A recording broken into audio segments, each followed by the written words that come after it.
They say blood is thicker than water, but in the freezing rain of a December night, money and pride proved thicker than both.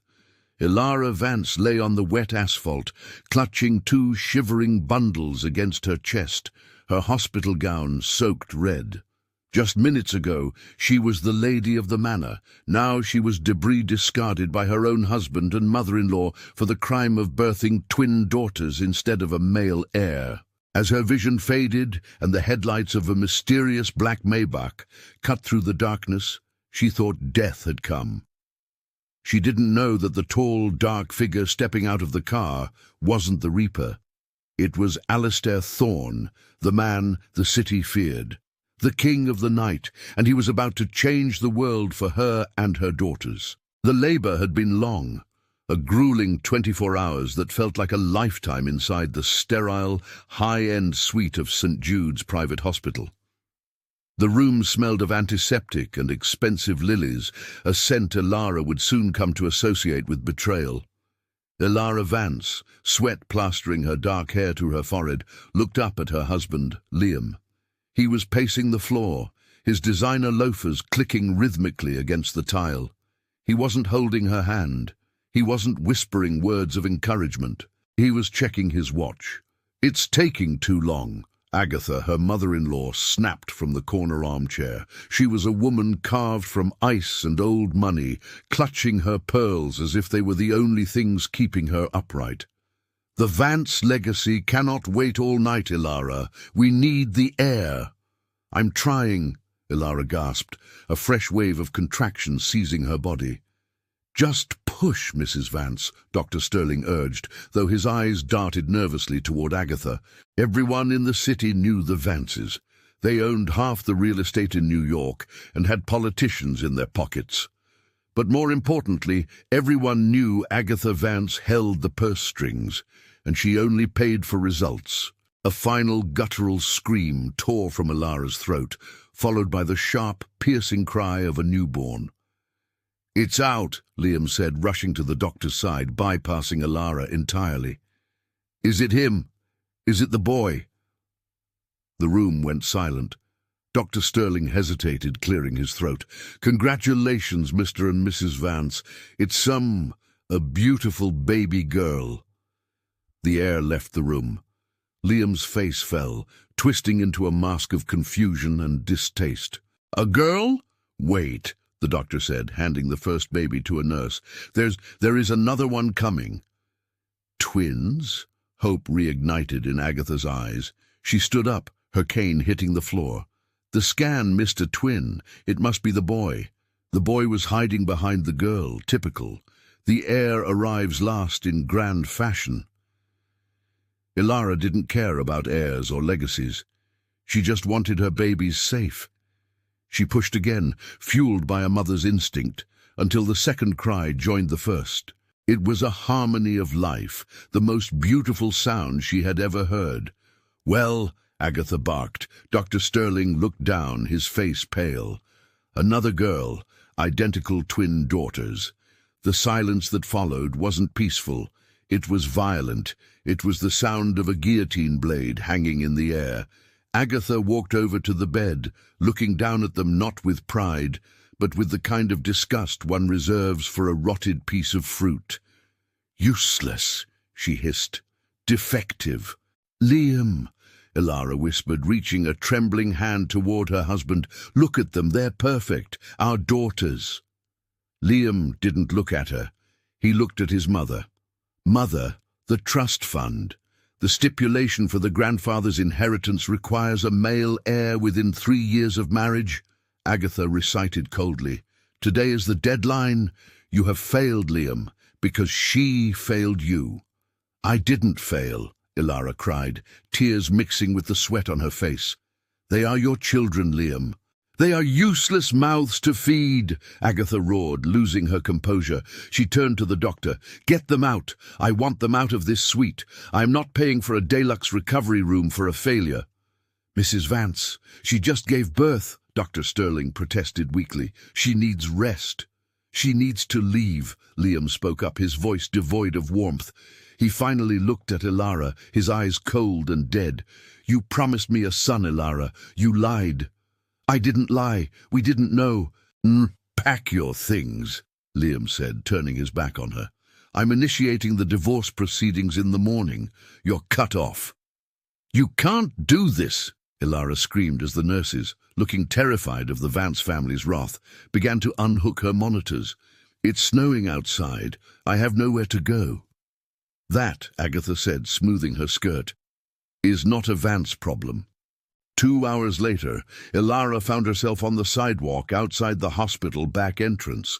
The security guards, men she had greeted by name for the past 2 years, refused to meet her eyes as they placed her meager bag of belongings on the wet concrete and closed the heavy steel doors.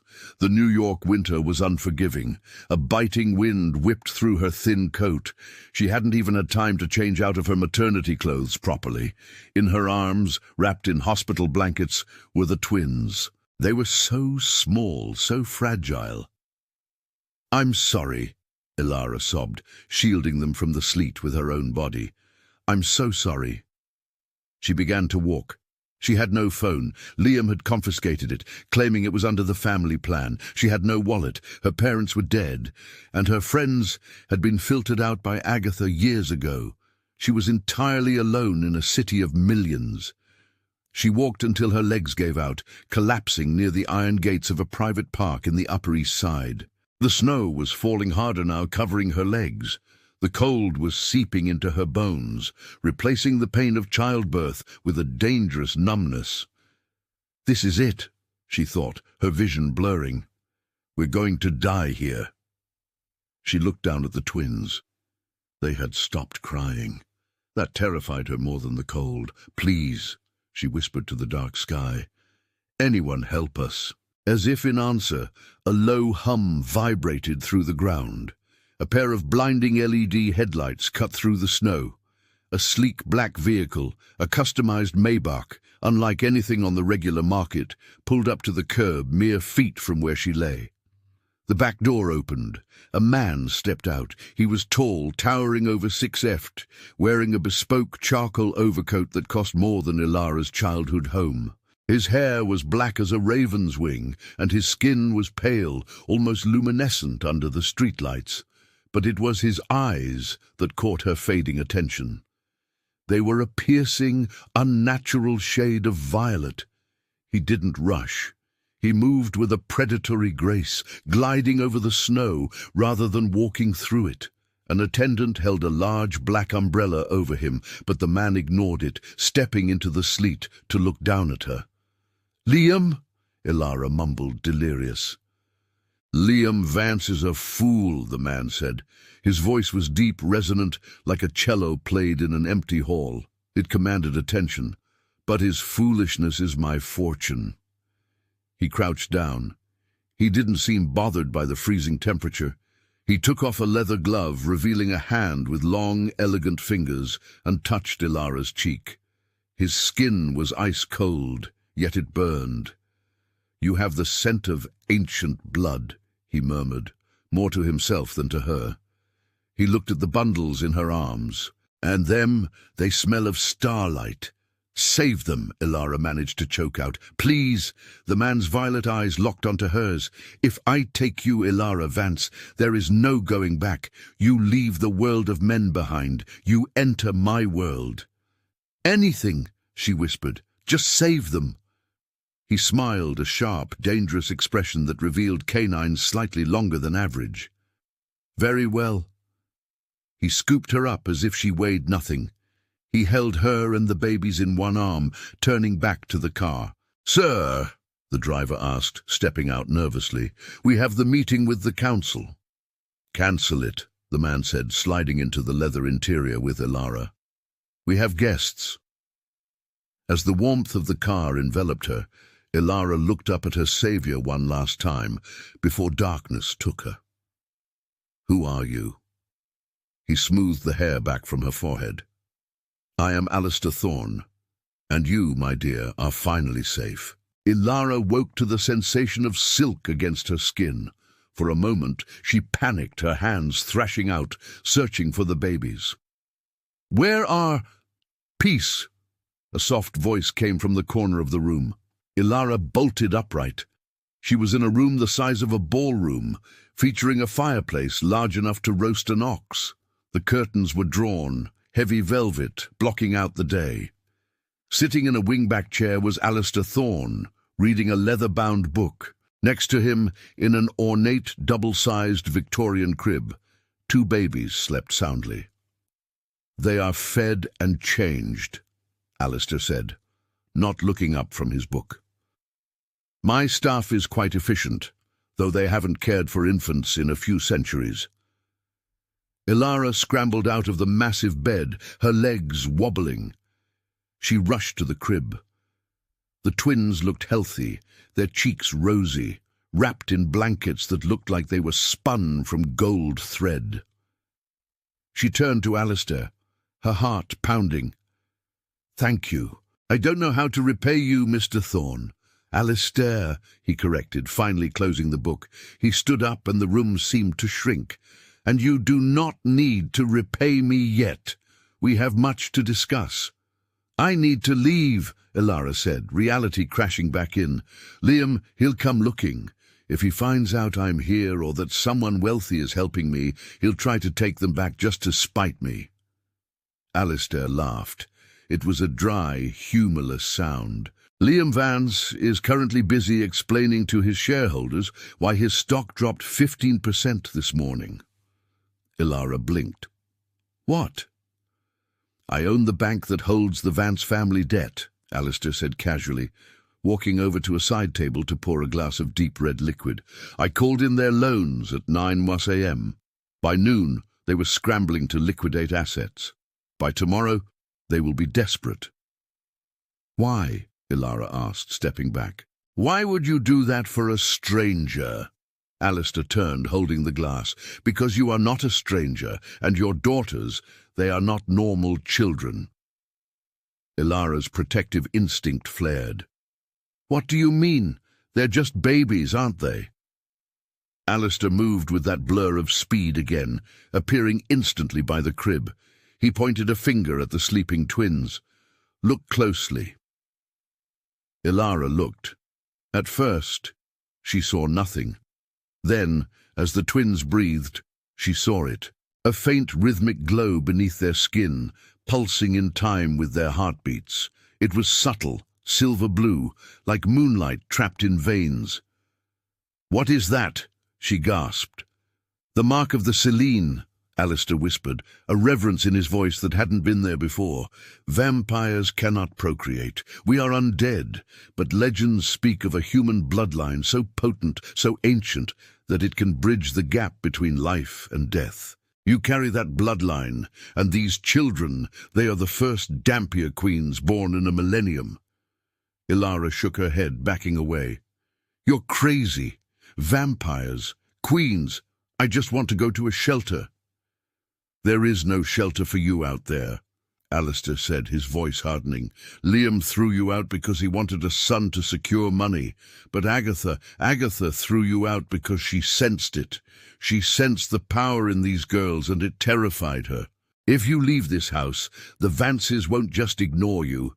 They will hunt you down, not to raise the children, but to study them, to dissect them." Ilara felt sick. "No." "Yes," Alistair said, "but here, under my protection, you are untouchable. I am the king of this city's night. No one enters Thorn Manor without my permission, and no one leaves alive if they threaten what is mine." He extended a hand toward her. "Stay. Be the mother of queens. Let me teach them what they are. Let me protect you."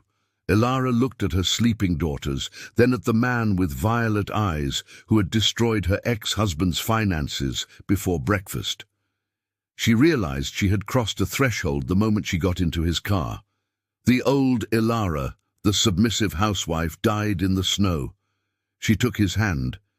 It was cold, but his grip was solid as stone. "Okay," she said, "but if you hurt them, I will kill you. I don't care what you are." Alistair smiled, and this time it reached his eyes. "I would expect nothing less."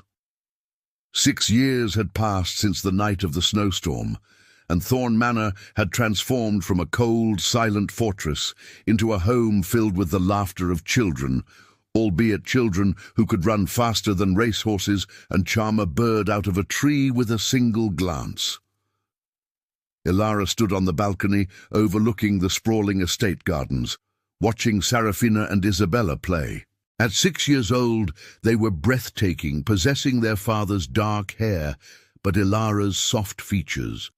However, their eyes were the violet of Alistair's, a constant reminder of the magic that flowed through their veins.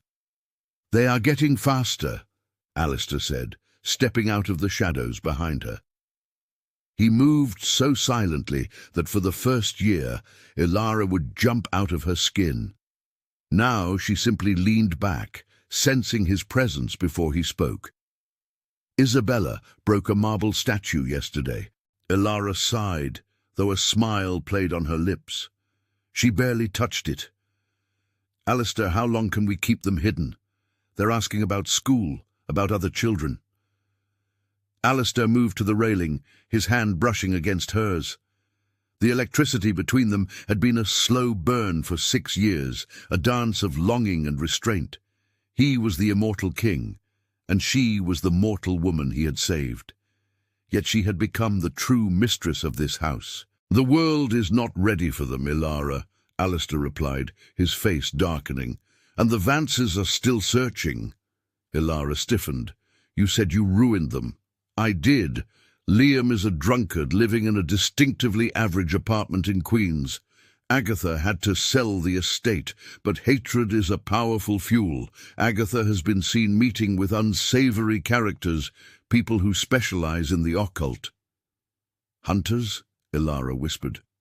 "Worse, information brokers. If they find out what the twins are, dampers, daywalkers with the strength of ancients, they won't just want custody, they will sell the information to my enemies." Suddenly, a piercing scream echoed from the garden. Ilara didn't think. She vaulted over the balcony railing. It was a 20th drop, but Alistair caught her in mid-air, landing them both softly on the grass before blurring toward the sound. In the rose garden, a man dressed in tactical gear was struggling to hold on to Serafina. He was huge, clearly a mercenary, but Serafina was biting his arm, her small fangs tearing through the Kevlar mesh. Isabella was standing a few feet away, her eyes glowing a furious, blinding white. "Let her go!" Isabella screamed, and the air around her rippled. The mercenary was thrown backward as if hit by a cannonball, smashing into a stone fountain. Alistair was upon him in a second. He lifted the man by his throat, his face twisting into a demonic visage. "Who sent you?" The mercenary, gasping for air, blood trickling from his mouth, managed a twisted grin.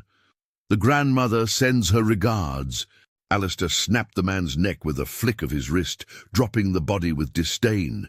He turned to the girls, his face instantly softening. "Daddy!" Serafina cried, rushing into his legs. He had raised them as his own, and they knew no other father. Ilara fell to her knees, hugging them both, checking for injuries. "Are you hurt? Did he touch you?" "He tried to put a bag over me," Serafina sobbed. But Bella pushed him with her mind. Alistair looked at Ilara, his violet eyes burning with a rage she had never seen before. "Agatha Vance has made a mistake. She thinks she hired a kidnapper. She has just signed her death warrant." "How did he get in?" Ilara asked, trembling.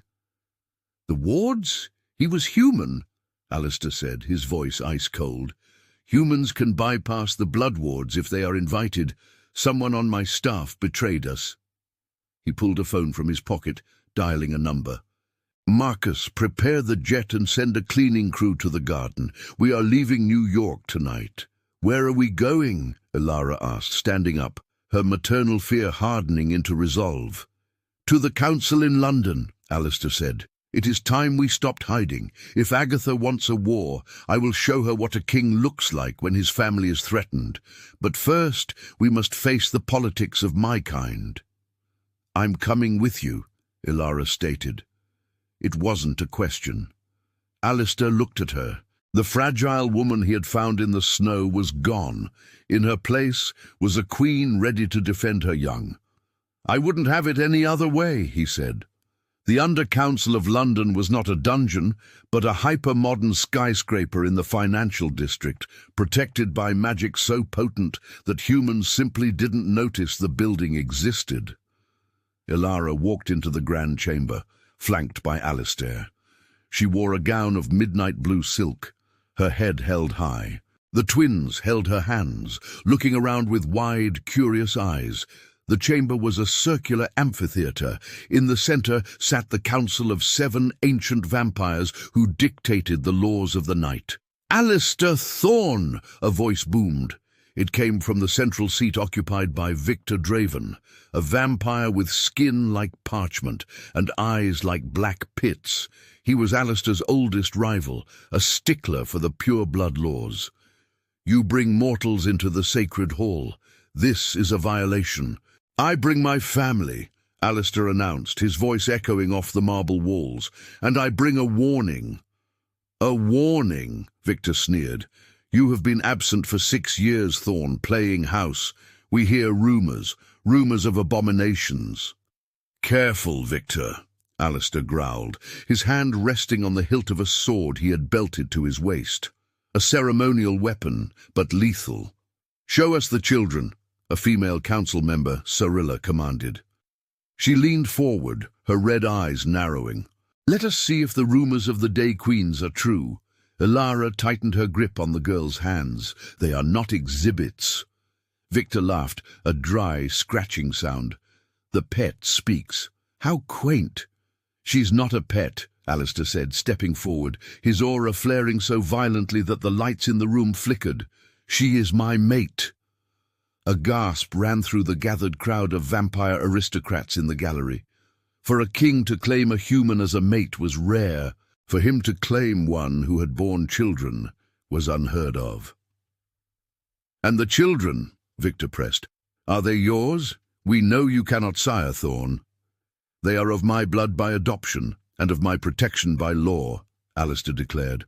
"Law requires testing," Victor said, snapping his fingers. From the shadows of the lower entrance, a door opened. 2 guards dragged a man in. He looked ragged, unshaven, and smelled of cheap whiskey and fear. Ilara's breath hitched. It was Liam. He looked older, broken. His expensive suit was stained, his eyes bloodshot. When he saw Ilara, a mix of shame and desperate greed crossed his face. "Liam!" Ilara breathed. "Ilara!" Liam croaked.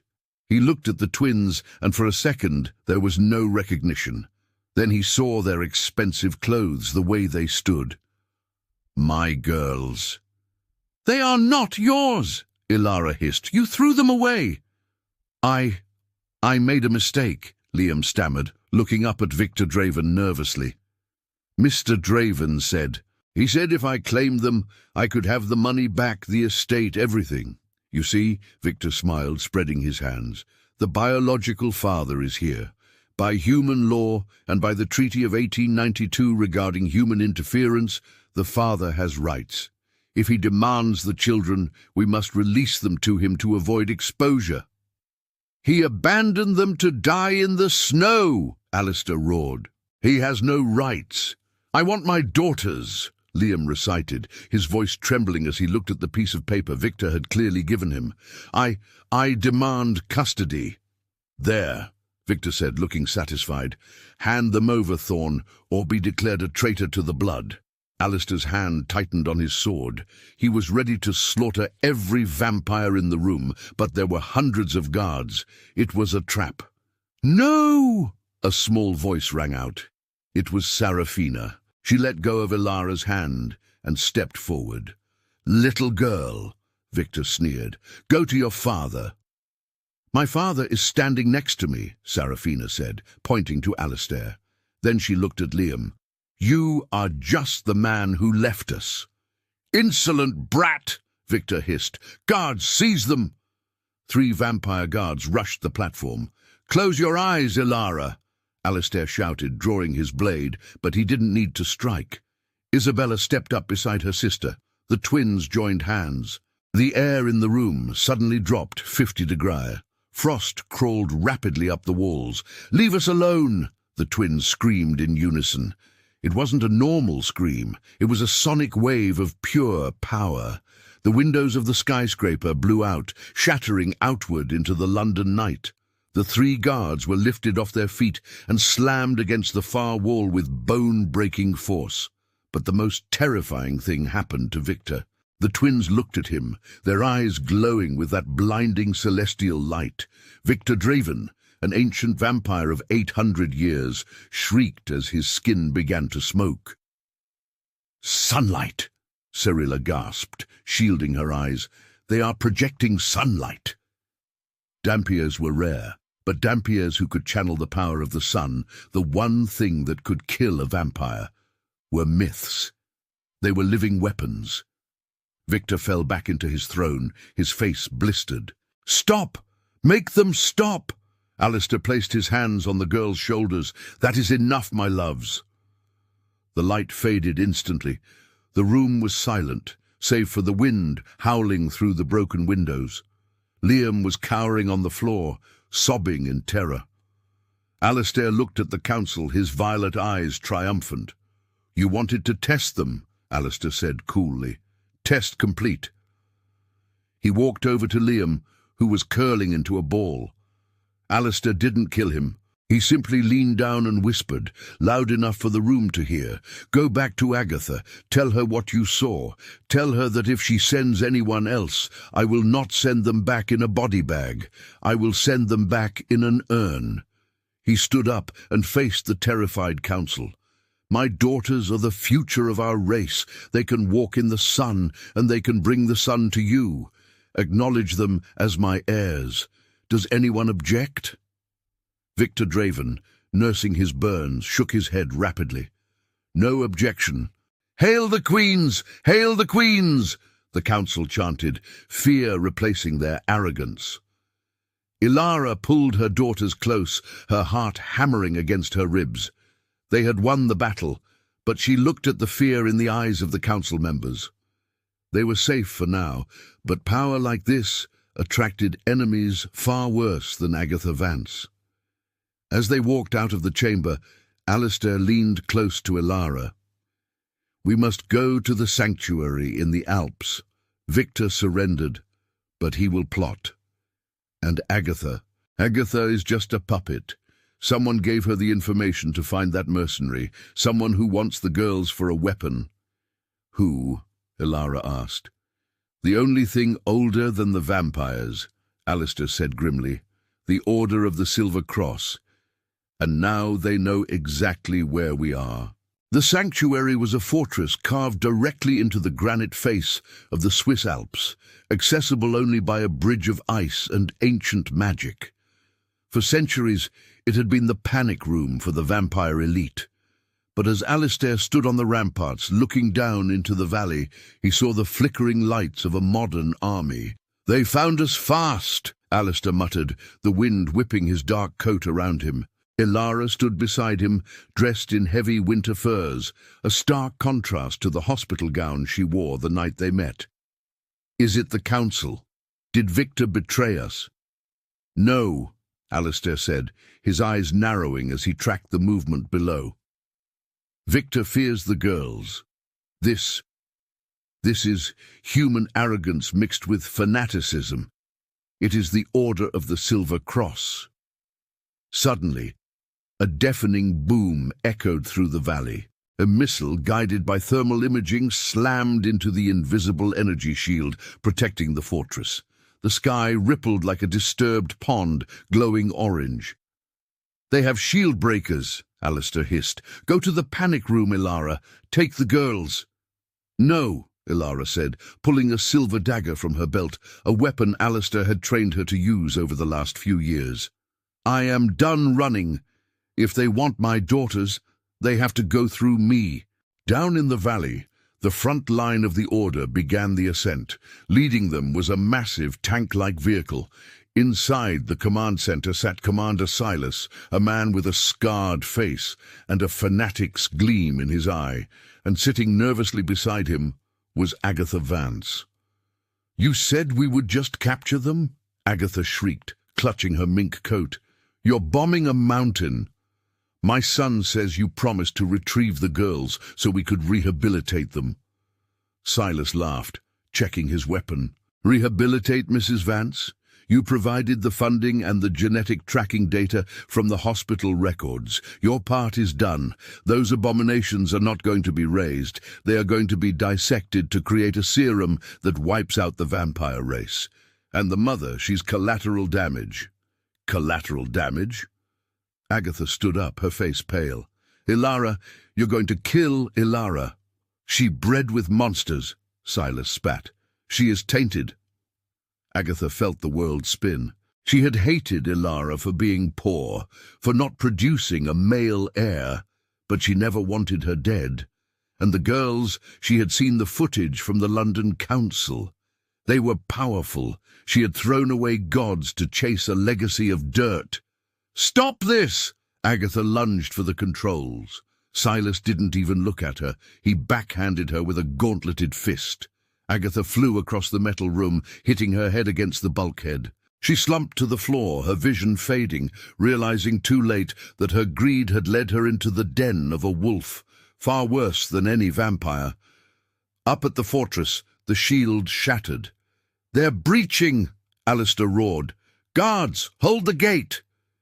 Dozens of Alistair's elite vampire guards leaped from the walls, engaging the Order's soldiers in a blur of violence. But the Order was prepared.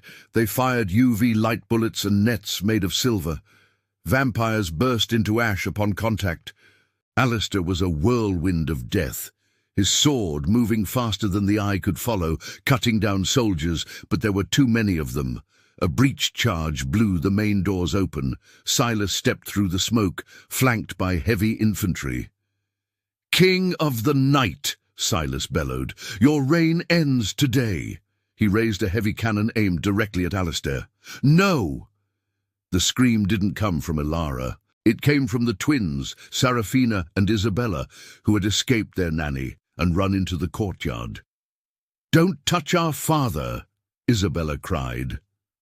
The girls held hands, their eyes glowing that familiar, terrifying white. But this time they didn't just project light, they projected heat. The snow around them evaporated instantly into steam. A shockwave of pure solar energy blasted outward. The soldiers of the Order screamed as their armor heated up, searing their skin. Silas, protected by a heavy exosuit, aimed his cannon at the girls. "Die, abominations!"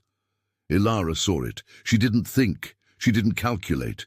She sprang in front of her daughters just as Silas fired. The energy beam hit Ilara in the chest, throwing her backward into the snow. "Mommy!" The twins screamed, their voices breaking the sound barrier. The sky tore open. The clouds above the Alps disintegrated as a pillar of actual sunlight at midnight crashed down onto the twins. They became conduits of the sun. The beam reflected off them and hit Silas. There was no scream. There was just a flash, and then nothing. Silas, his tank, and the front line of the Order were vaporized, leaving only scorched rock. The remaining soldiers, seeing their commander erased by children, dropped their weapons and fled down the mountain in terror. Silence fell over the courtyard. Alistair scrambled over the scorched ground to where Ilara lay. Her chest was burned, her breathing shallow. "Ilara!" Alistair choked out, his immortal heart breaking. "No, no, no! Stay with me!" "The girls," she whispered, blood bubbling at her lips. "Are they safe?" "They saved us all," Alistair said, tears of blood leaking from his eyes. "But I cannot heal this. It's too deep."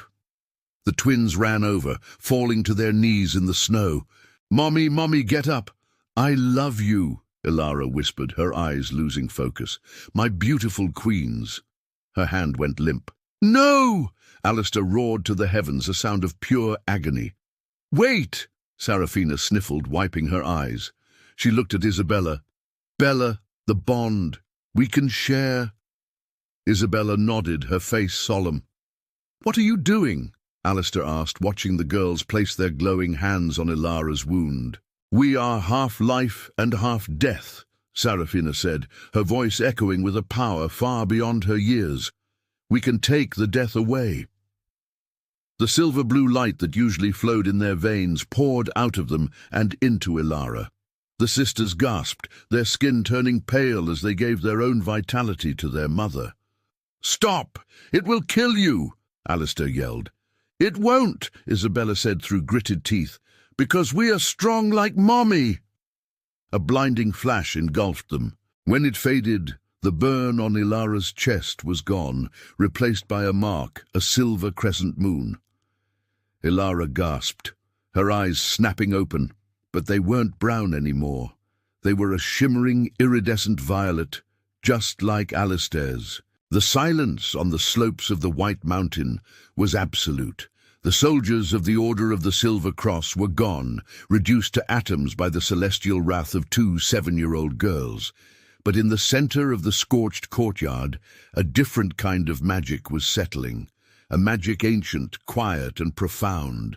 Ilara Vance gasped, her back arching off the snow. The air rushed into her lungs, not cold and biting as it should have been at this altitude, but sweet and thick, like nectar. Her eyes, once a warm, earthy brown, fluttered open. The world looked different. The night sky wasn't just a black canvas with dots of light. She could see the swirling spectrum of the aurora borealis, the heat signatures of the birds roosting miles away in the cliffs, and the terrified, rapid heartbeat of Alistair Thorne, who was hovering over her. "Ilara," Alistair's voice was ragged, stripped of its usual kingly composure. He looked like a man who had stared into the abyss and expected it to blink. "Speak to me." Ilara sat up. The movement was fluid, effortless. She looked down at her chest. The charred ruin of flesh where the laser had struck was gone. In its place, etched directly into her skin over her heart, was a shimmering mark, a silver crescent moon cradling a sun.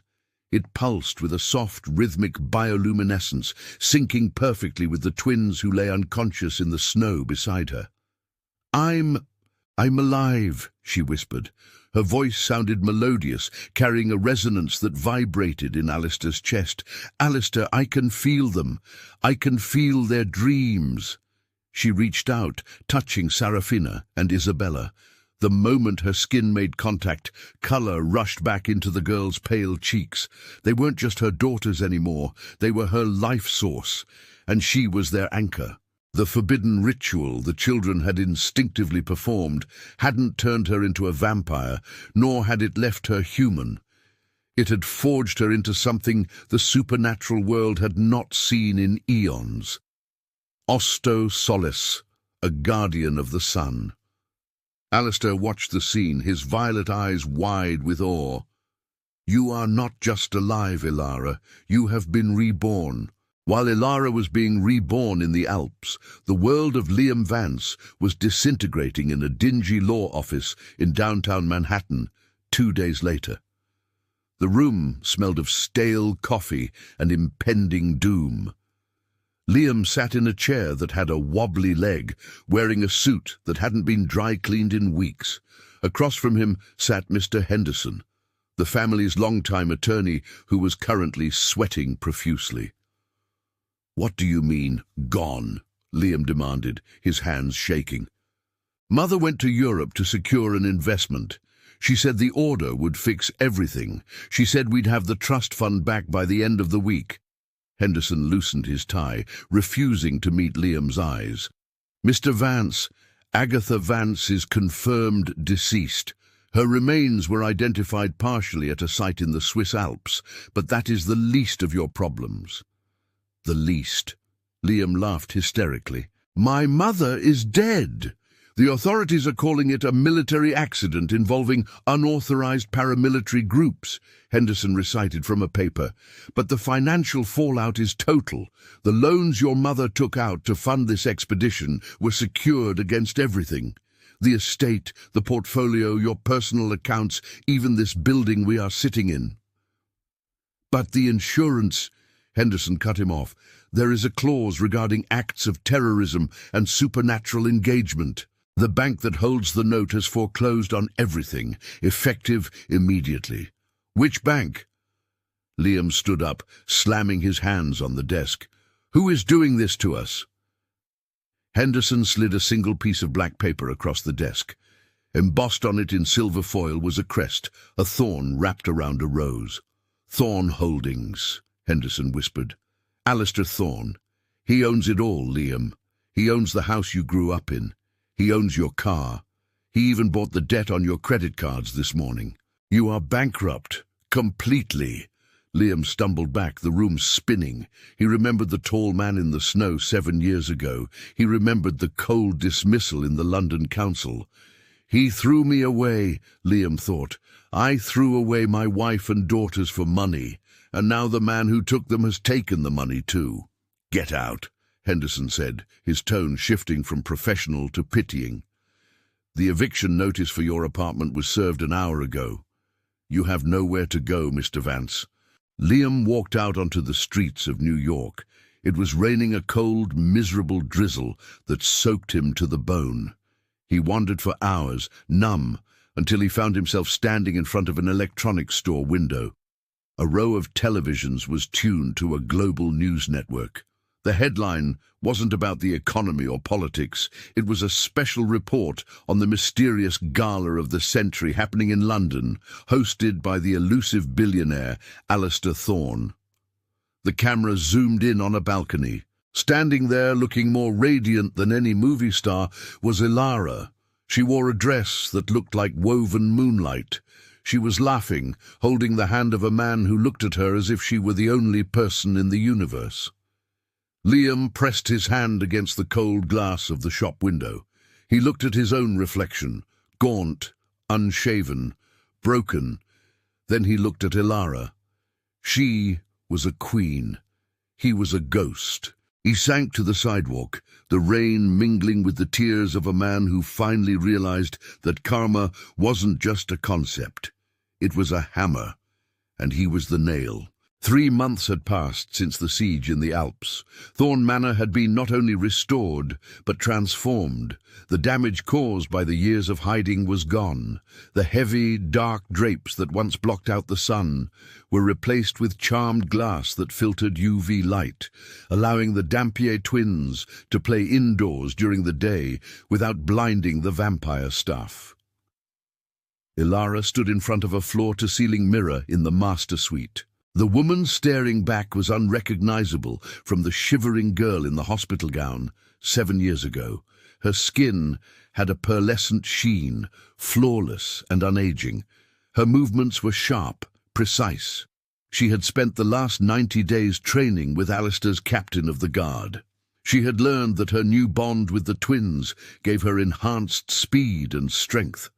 Not as much as a master vampire, but enough to crush a stone in her hand. "You're doing it again," a deep voice rumbled from the doorway. Ilara smiled, watching Alistair's reflection in the mirror.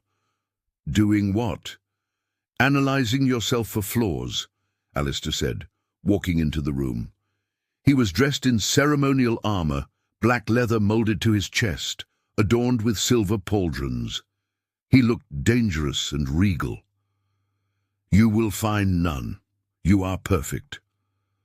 "I'm nervous," Ilara admitted, turning to face him.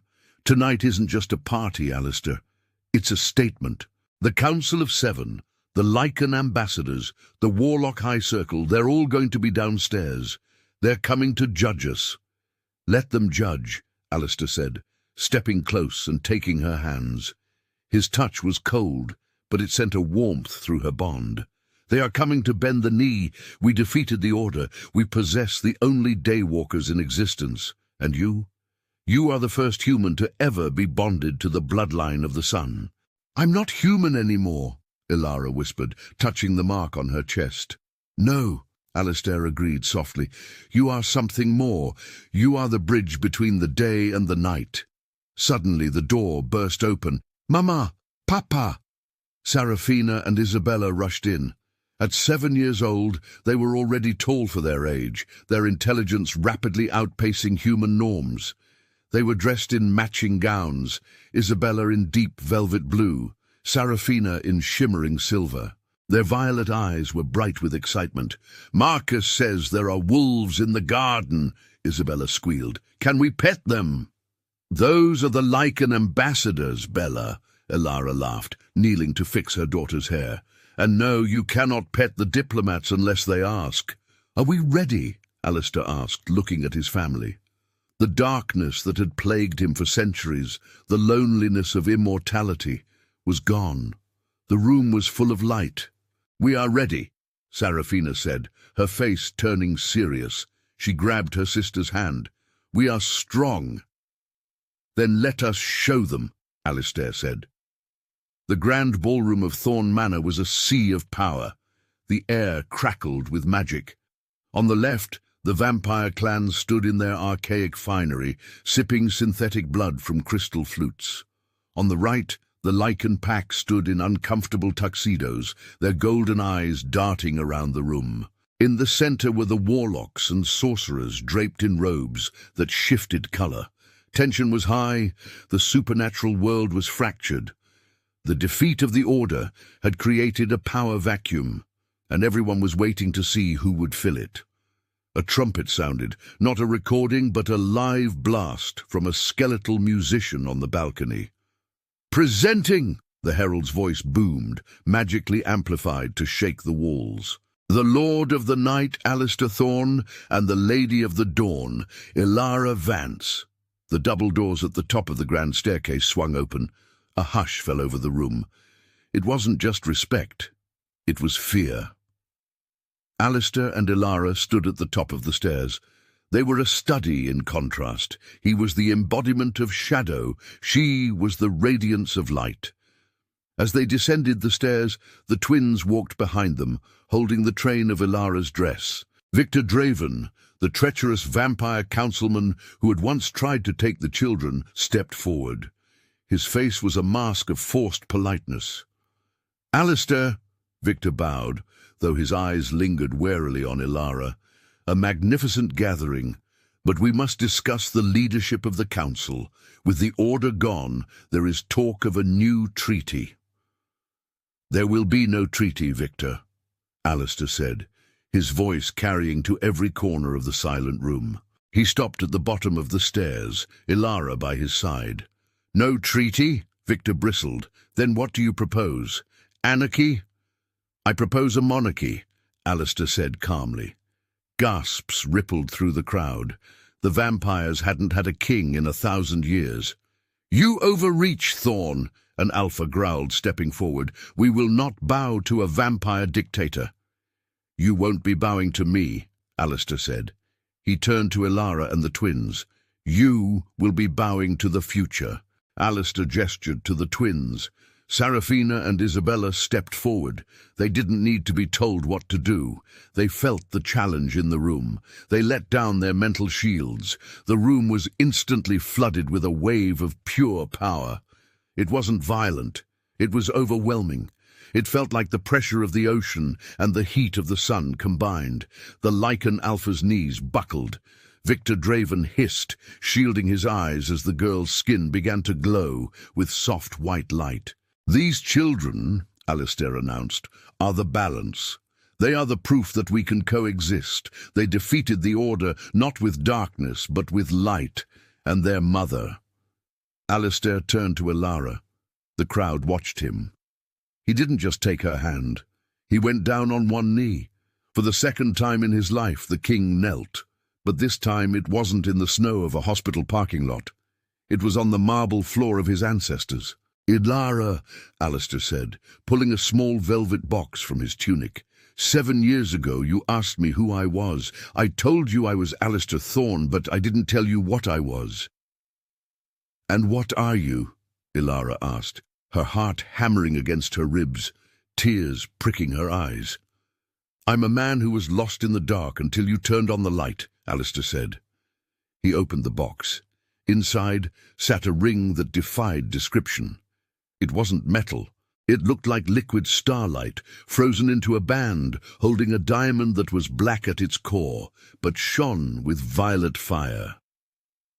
"The vampire law states that a king cannot marry a human," Alistair said, addressing the room before turning back to her. But you are no longer human, and I no longer care for laws written by dead men. I want to write a new law. I want to write it with you. Will you marry me, Elara? Will you be my queen, my partner, and my equal in this life and the eternal one? Elara looked out at the sea of faces, monsters, beasts, and ancient beings. Then she looked at Liam and Agatha's memory, fading into the dust of the past. She looked at her daughters, who were grinning and bouncing on their heels. She realized then that the tragedy of her past was the fire that had forged her crown. "Yes," Elara said, her voice strong and clear. "I will." Alistair slid the ring onto her finger. As he stood and kissed her, the room exploded, not with applause but with magic. The twins, unable to contain their joy, released a pulse of energy. The ceiling of the manor, enchanted with illusions, dissolved to reveal the true night sky. But the sky wasn't dark. A shower of meteors began to fall, streaking the heavens with gold and silver trails. The Lycan Alpha fell to one knee. Victor Draven, defeated by the sheer display of power and unity, lowered his head. One by one, every vampire, warlock, and creature in the room bowed. "Long live the king!" someone shouted. "Long live the queen!" Another voice roared. "Long live the daywalkers!" Alistair broke the kiss and held Elara close, looking out at their kingdom. The snow was falling gently outside the windows, covering the world in a blanket of white. It was the same snow that had almost killed them 7 years ago, but tonight it couldn't touch them. "We won," Elara whispered against his chest. "No, my love." Alistair smiled, his violet eyes burning with triumph. "We have only just begun." That is the incredible conclusion of Elara Vance's journey. She began as a woman stripped of her dignity, thrown out into the freezing cold by a husband and mother-in-law who valued a legacy of wealth over the miracle of life. But fate and a vampire king had other plans. While Liam and Agatha Vance met the bitter end that their greed carved out for them, dying in obscurity and financial ruin, Elara rose from the ashes. She didn't just survive, she evolved. By embracing the unknown and fighting for her daughters with the ferocity of a mother, she secured a position of power that no human had ever held before. It serves as a powerful reminder: those who discard family for gold will eventually find themselves with pockets full of dust, while those who protect the ones they love will inherit the stars. I really hope you enjoyed this full-length vampire romance saga. It was a roller coaster of emotions. If you felt that justice was served for Liam and Agatha, hit that like button right now. If you want more stories about underdogs rising to power, make sure to subscribe and turn on notifications. And tell me in the comments, do you think Alistair should have punished Liam more, or was losing everything enough? I'll be reading your replies.